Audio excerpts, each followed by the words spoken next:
From Atlanta News First Plus, this is Sports Tonight. Happy Friday, Emily. What's up? What's up? Welcome to Sports Tonight here on this action-packed Friday. Oh, thank you for that. I want to show some excitement. You're an actor today. I want to show some. No, seriously. I felt like I was in like a wrestling ring right then, like just like in the thing. Right, like I'm like one of those old school wrestling announcers, Yeah. like Mean Gene Okerlund or one of those that's guys. what I felt like this very second. I don't know why. That's just that's how you did it. I felt it, and here we are. I just feel like, Emily, when it's a Friday, you have to bring the energy. You get what I'm saying? I mean, I think every day is important to bring some energy. But if you want to bring it on this Friday, I'm into it. We're day 2 of the first round of the tournament, and so there should be some kind of feeling if you're a sports fan on the next 4 days, because to me it is the best weekend in all of sports. Honestly, in all of sports, it's the best weekend. You can wake up. The opening weekend? Yes. After that, it's whatever, and I understand it gets more exciting because the national championship, but if you're a sports fan or a non-sports fan, you like this because of the brackets, So you wake up on, day 1 of the first round, and at noon the games start and they go all day, and you can change channels and go to the next game. I mean, it just never ends. It's perfect for people who don't have a life. That's the way I look at it. No, right? I think people who are even working have it on their screen at work, Well, that's true. For us, it's legal to do that. We have no choice. We get to do it legally, and some people don't, but I'm sure they have it like on their phones or whatever. They're at bars. I mean, I think it's cool. Is your bracket in good shape? I didn't fill one out. I don't Me usually either. fill them out. I haven't done one in years, but if I did have a bracket, I don't think it would be in good shape right now, No. because we look at probably the biggest upset in the tournament so far, but no, probably it was the biggest upset. It was Oakland beating Kentucky yesterday, 80-76 in a game.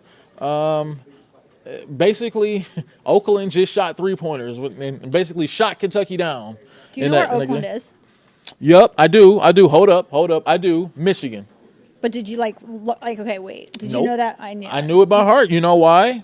Because if I'm not mistaken, either they are or at some point were in the Horizon League. And I went to a Horizon League school at Cleveland So State. that's why you knew. That's why I knew. Yeah. Oakland. Yeah. So I think a lot of people think Oakland, California. I know, And I'm yeah. like, it's where it's actually cold. Yeah. So that's the reason why I knew, because but it's kind of crazy to me. I just figure at some point it's time to have a real conversation about John Calipari at Kentucky, right? Minus that, if he didn't win that one national championship with Kentucky when he had Anthony Davis, Would and that have been 13 years ago? That's right, it was a long time ago, right? Yeah, that was like 2012. That was a minute ago. Yeah, that was a long time ago, and he's had obviously all these NBA prospects, stacked teams ever since he started at Kentucky. He won the one with Anthony Davis and Michael Kidd-Gilchrist in that team, which is one. It seemed like he tried to lose that one, but he's fallen short, way shorter than he should, time and time again. And I don't think they should fire him though. Who are you going to get? Well, when people ask that question, like who you going to get, they act like it's no one else who can coach basketball. There's capable basketball coaches out there. There are capable, but to stay good, like during the, I understand the postseason is what matters most. The tournament is what matters most. But to stay as consistent as he has during the regular season, and Kentucky fans aren't happy now, and they probably are calling for his firing. I've seen it. That's where basketball is very important. But especially in Kentucky. I get it, but he literally coaches a new team every year. I mean, I think the problem that you have no consistency in players. I think true, because most of his guys are one and done, right? Every single year he's coaching a brand new squad every year. But let's be real though, Emily. You have to win. I get it. And not just that. There's a lot of schools that would die to have the sort of talent that Kentucky has had through all these years. All these top-notch NBA prospects, top 10 draft picks. So basically, if your complaint is, I've got too much talent, and they leave after 1 year every single year, these are the guys that you're recruiting, right? I mean, you're recruiting top-level guys that aren't going to be in school but for 1 year, and that's it. So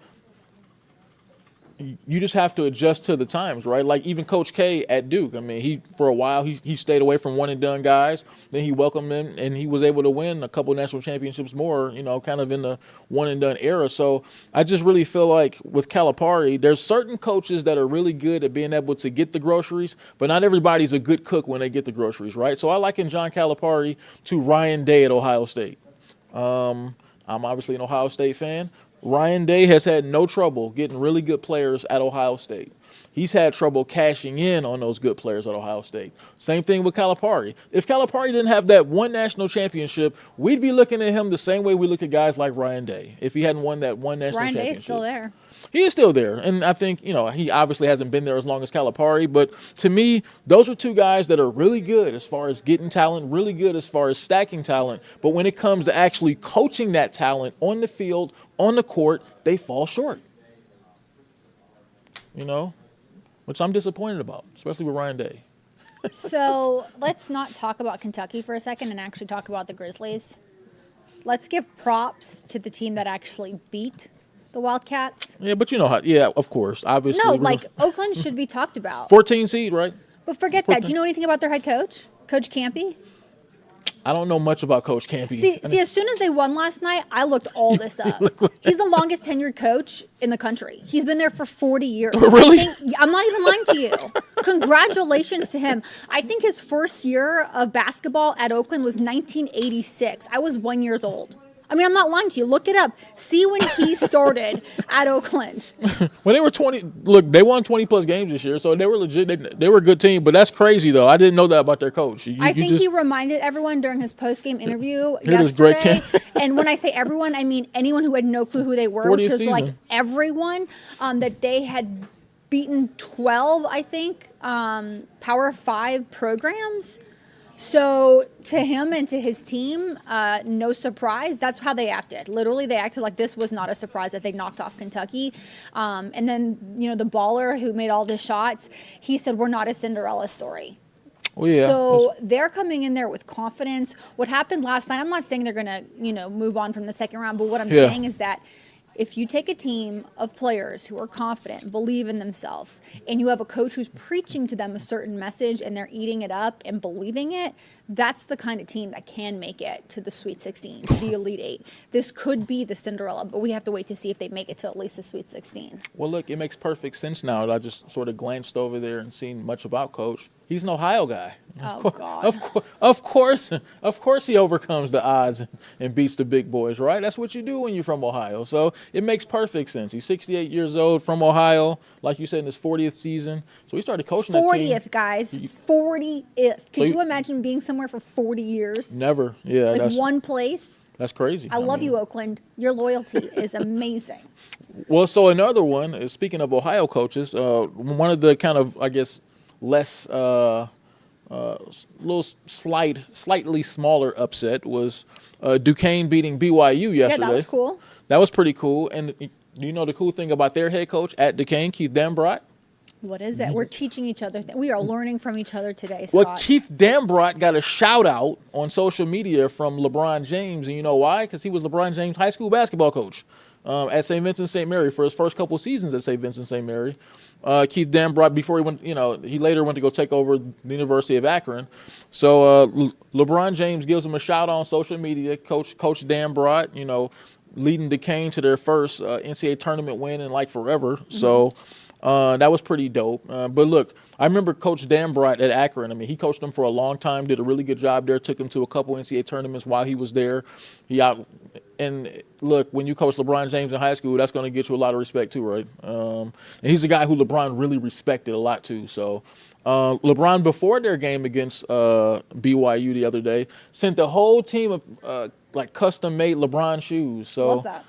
I feel like that helped them get over the top, right? Oh, it made them faster? It made them bigger, faster, stronger, and they were able to power down BYU. So my best girlfriend, I'm not lying to you, Sarah, her two sons, I send them Jordans, and I know they're not LeBron's, but I send them Jordans. That's even better. For their birthdays or for whatever. And they're always like, Mommy, these shoes make me faster. Yes. And they'll put them on, and they'll run around, and they think the shoes make them faster. So maybe that's what happened. Well, look, with those Jordans, I mean, the market for Jordans. I mean, here's a guy who hasn't really hit a meaningful jump shot in 25 years, yet his shoes and his brand still outsells like any current player's brand. So you've done the right thing. Make that money, honey. Yeah, exactly. You're buying them shoes that are more exclusive than LeBron James shoes. I'm just saying. That's big time. So that's and the market to get Jordans is kind of crazy. I don't know what sort of connections you have, but to get Jordan tennis shoes, it's almost like you got to know somebody now. You have to be on a list and a line and all kind of stuff. It's crazy. They make you faster. Of course, you do have to do all that. That's pretty cool. So, look, let's talk some NFL now. So, NFL draft is not too far down the road. And you know when the NFL draft is upon us because they start coming out with all these crazy mock drafts, I mean, right? it's still a month away. Well, that's fine, Emily, because then that gives us a whole lot of time to talk about stuff like this. Oh, I can't wait. NFL.com Yeah. came out with their list of 4-round mock drafts, right? Okay, where's Brock Bowers being drafted? So I'm going to get to that here. Where's he going? Milms? Here's I right want here. the dogs in the first round. Where are they going? Okay, so let's take a look at the dogs I here know in that's the what first you were going round. to tell me anyways, but that's what I was know. going to get to it, and the Falcons too. But so first, Yeah. you brought the dogs up, right? So they have Brock Bowers going off the board, top 10 draft pick, Good. number 10 overall Oof, I to the don't like New that. York Jets. Nope, don't do it. That's trash. I was building it up. For where we were coming to. Brock Bowers, top 10 pick, NFL draft, and then like New York Jets, hate right? that for He gets to him. go play with Aaron Rodgers, though, right? I hate that for him. Why? I hate everything about that for him. And I think he should be drafted before 10, honestly. I understand it's what teams need, but Yeah, he's I mean- a way better player than to have to wait till 10. I mean, when you think about Pitts being drafted 4 overall, and I think that Brock Bowers is significantly better than him. get And it. if you don't believe me, look at the stats. And sometimes people are like, oh, don't. Like, yes, the stats matter in this case, okay? They do matter, Scott. Yeah, I agree. I mean, I think that maybe part of it a little bit was maybe the injury. They probably want to make sure that that's all the way right. But I think even bigger than that, though, I think, I think it has nothing to do with the injury. really? No, it was a high ankle sprain. Whatever. Well, I mean, coming into the season, though, he was seen as a top 5 draft pick. Now they have him all the way down to maybe around 10 or even. I think it's team need. I don't think it has anything to do with him. Really? Is there another tight end before him being drafted? There's no other tight end, but I will say that tight end. Okay, so if I remember looking at this before, if you look at the recent history of tight end first round picks in the NFL, It doesn't happen. well, they're taken in the first round, but there isn't a glowing resume of tremendous production, if you will, from tight ends that were taken in the top 10 of the NFL draft. But I feel like teams are just now figuring out how to use tight ends. Like they're not just a blocker. Now No, I mean, they can actually be used as more of a receiving type player. yeah. Now, you don't think that's a good situation? You want to play with Aaron Rodgers, though? No. If he's fully healthy and playing like himself from 5 years ago, sure. Okay, so let's take a look at the teams in the top 10 here. Well, So you're saying you like it. What I'm hearing from you is you like Brock going there. well, okay, so when you Poor look guy at doesn't get to go close to home still. Well, see, here's the problem. See, so when you look at NFL.com's mock, mind you, this is just a mock draft, It is. NFL.com. So they have the first 4 teams taking quarterbacks, right? They have Okay. Caleb Williams going number 1. They have Jayden Daniels going number 2 to the Commanders. They have Okay. Drake May going 3rd to the Patriots. Yep. And so they put trades in their mock draft, What right? about 4? So at 4, they have Minnesota using their ammunition to trade up and taking J.J. McCarthy at number 4. Makes sense. So at that point, now you're down to the best position player. So you have Marvin Harrison going number 5 to the Chargers, where I think that would have been a spot probably for Brock Bowers if Harrison doesn't shake down that far. So you think, but you would, if you were drafting, and can you please just not think about alliances here, you would want that guy over Brock? Yeah, Why? because I think, and I don't like using this word a whole lot when it comes to, You because, should probably use it. You probably shouldn't use it then. well, look, I do think that this word is overused sometimes when it comes to describe certain players. Okay. In the NFL draft. It's almost like they use it every single year, but I don't use the word a lot, and I don't mind using it here. I think Marvin Harrison Jr. is one of those generational talents, right? And wait, and Brock isn't? I think almost every generational you talent. don't usually just stop and almost stumble. So for once, I finally have you here. I don't know that I believe Brock Bowers is a generational. Have you not been talent watching? at Have you not tight been end. watching Georgia football for 3 years now? I have been. I Okay. have been. And I have a lot of respect for Brock Bowers as a player and as a guy. I've talked to him on the side before. He's a really great guy. He's a cool kid, yeah. He's a cool kid. I don't know. Generational talent. That's a strong word. So basically, you think Brock Bowers is going to be like Travis Kelce, like one of those guys? Yes. Rob Gronkowski. You think Yes. he's that kind of player? Yes. To everything you ask about Brock, it's a yes. Okay, so I think Marvin Harrison is like right there with guys like Justin Jefferson, like one of those guys. But I even think when you look at the DNA, the bloodline of Marvin Harrison, obviously his dad, Hall of Fame wide receiver, and when you just see him play at Ohio State, and let's be real, Emily, I know if I'm listening. if has no play. The word if has no place in sports because we have access to the results. But you were there, UGA against Ohio State, national championship game. Do you truly believe that UGA wins that game if Marvin Harrison Jr. doesn't go down? I don't like playing this game because I knew. No, you don't have me here. I don't play that game because that's not what happened.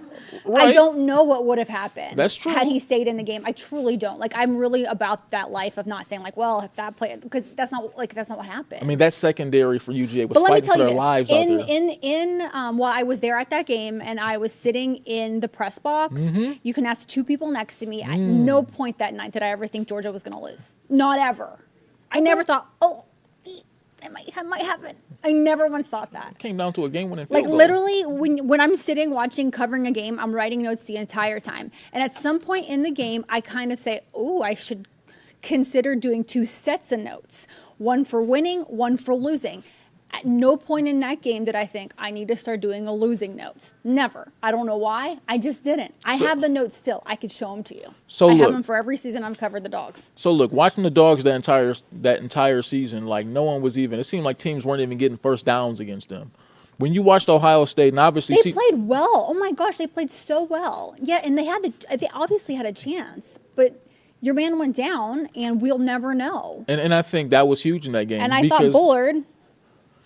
But look, Bullard made a great play, and he knocked him out the game, and that's football. So, I mean, but when we're talking about draft prospects, when I look at that game at the elite level where there was a lot of NFL talent on the field that night, I thought Marvin Harrison Jr. was a game changer. And so when I saw him in that game, that showed me kind of all I need to know about the kind of player he'll be at the next level. So when I think about Marvin Harrison Jr., I'm thinking about Larry Fitzgerald, that kind of player at the next level, just a guy who can totally change the game plan. But I think Brock he's a versatile tight end, and I think that if he's in the right situation with the right team, I think Brock will be a very productive member of society. Well, let's hope he's that. I think he will be that, but I think he'll be a very productive football player. But I don't like the recent history for tight ends. Their production. If you look at it, top 10, I mean, Kyle Pitts was really just the latest. Look, like I say, I'm old enough to remember when Kyle Pitts was supposed to change the position at tight end, and he's been pretty good. But has he changed the position at all? Has he been like a generational player? As much as you've talked about Desmond Ridder. I mean, come on, man. If we want to like really judge Kyle Pitts, I think we need to go back to his rookie year. And he had over 1,000 yards. The first to do it since like whoever. Yeah. Ditka. That's going way back. I mean, he had no touchdowns. I think he has 6 touchdowns in 3 years, which sucks. Listen, I'll tell you, like that's awful. But you also have to remember the last 2 years he's played with quarterbacks. Yeah. I mean, I will give him that. And then he's been injured. So I think he's gotten a real raw end of things. And I'm not even telling you oh, yay, Pitts. I'm a Pitts supporter. Yeah. I'm just trying to be fair in our analysis of him. All right, so he had Matt Ryan. He had Matt Ryan his rookie season, and that's why I'm telling you to go to his rookie season, because he had an actual quarterback who could throw the ball. Okay, so I'm going to go back to just real, we got a little time here. So let's go back to 2013. I'm going to just rip off some of these tight ends that were drafted in the first round. Tyler Eifert with the Bengals. He was okay, but I don't think he lived up to being a first-round draft pick. But wait, I need them to have, the stats and the accolades of a Brock Bowers. All he's got... O.J. Howard. Now, I'm sure you covered O.J. Howard while he was at Alabama. I mean, that dude was a game changer at Alabama. Okay. Total flame out in the NFL. Total flame out. And I think Brock Bowers is really good, but, I mean, was he that much better than O.J. Howard? at Alabama? I don't know. Maybe he was. I mean, Brock got the Mackey Award 2 years in a row, and he should have had it 3 years. I mean, he should have had it his rookie or his freshman year. Yeah. He had better stats than the guy who got it. I'm not lying to you, but he was a rookie, so I feel like, or a freshman. Yeah. So I feel like they were like, man, we're not going to give it to freshmen. I mean, look, all right, yeah. I mean, look, if you think Brock's going to be like the next Travis Kelce, I can't or Rob wait for us to Gronkowski, argue about it next year because you and I do this, All and right. we did it with Trayvon Walker, and I'm sure we'll keep doing it with players. He was better as a second-year player, Trayvon Walker. Yeah, but for him, he didn't play every down at Georgia. That's the great thing about being a defensive player on Kirby's team.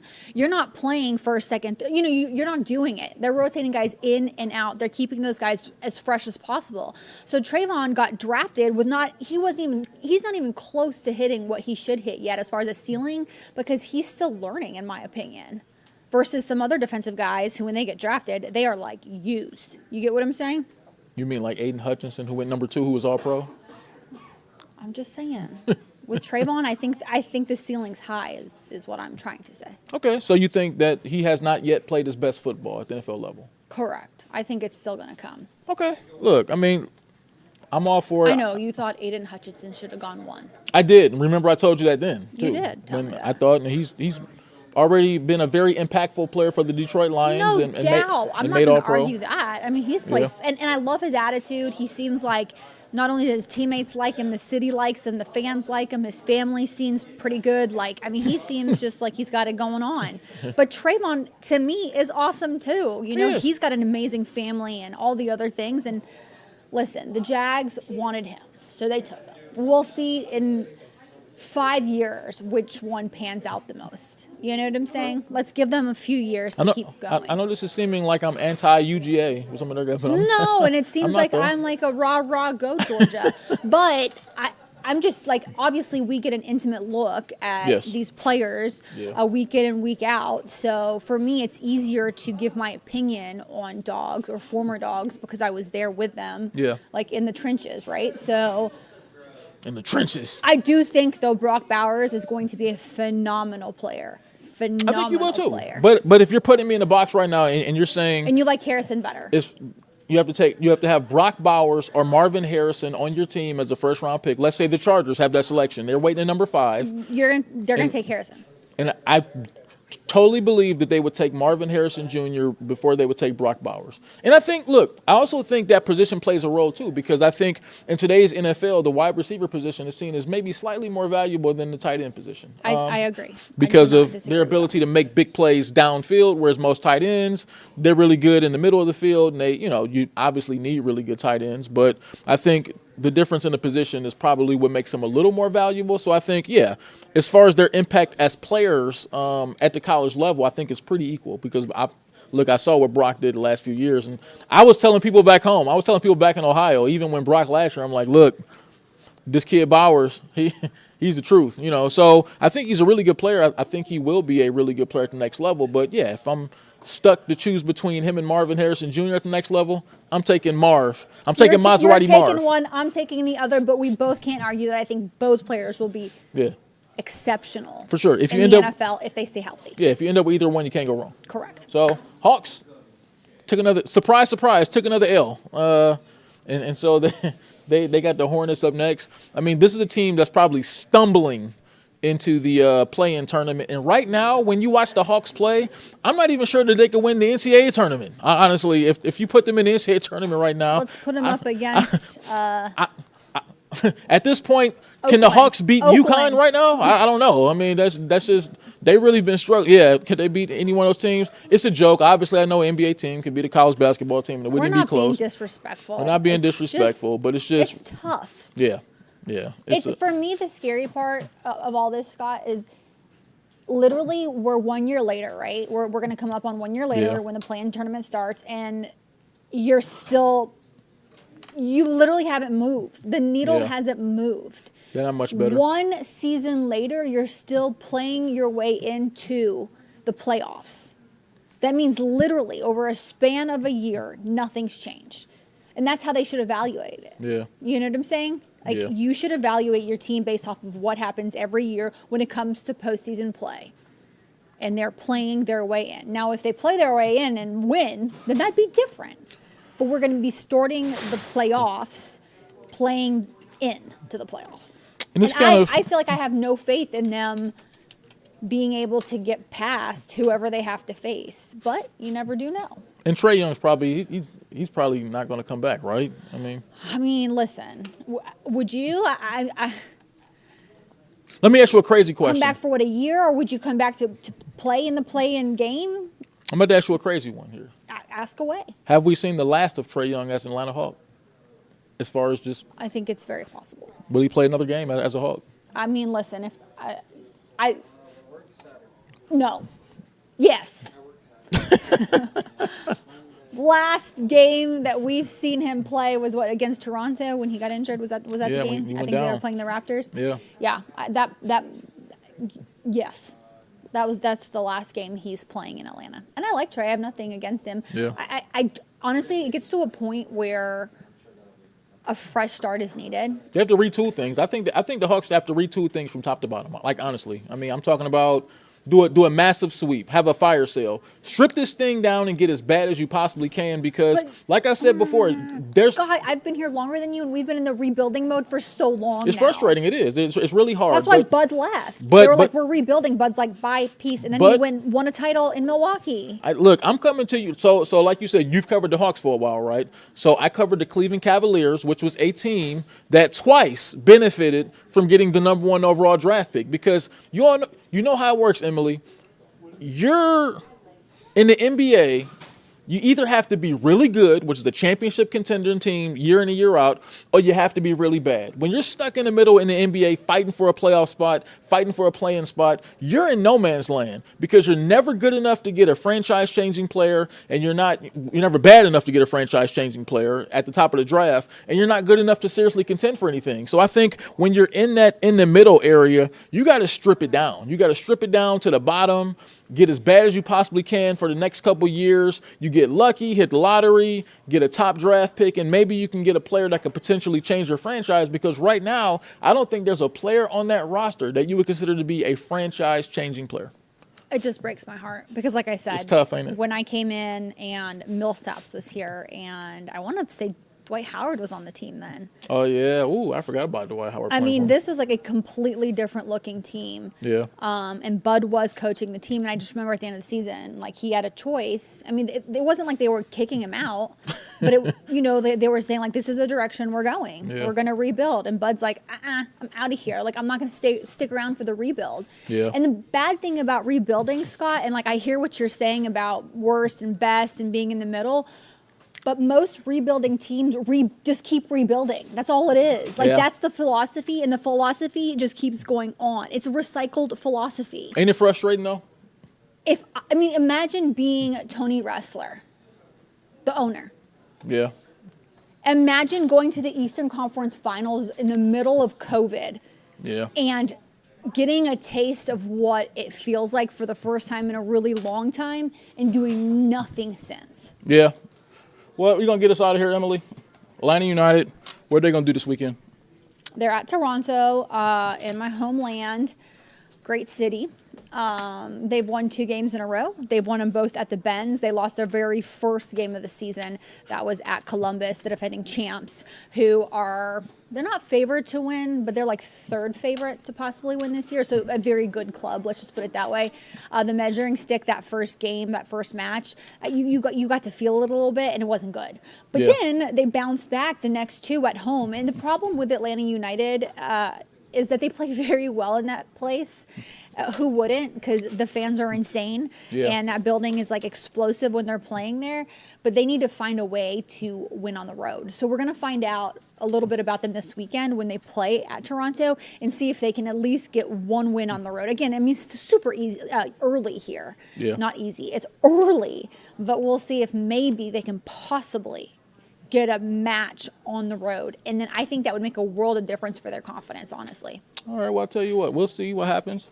We're heading to the weekend. That's been Sports Tonight on a Friday. Emily, it's been awesome, right? NCAA tournament coming up. Go watch it. Yeah. We gone later.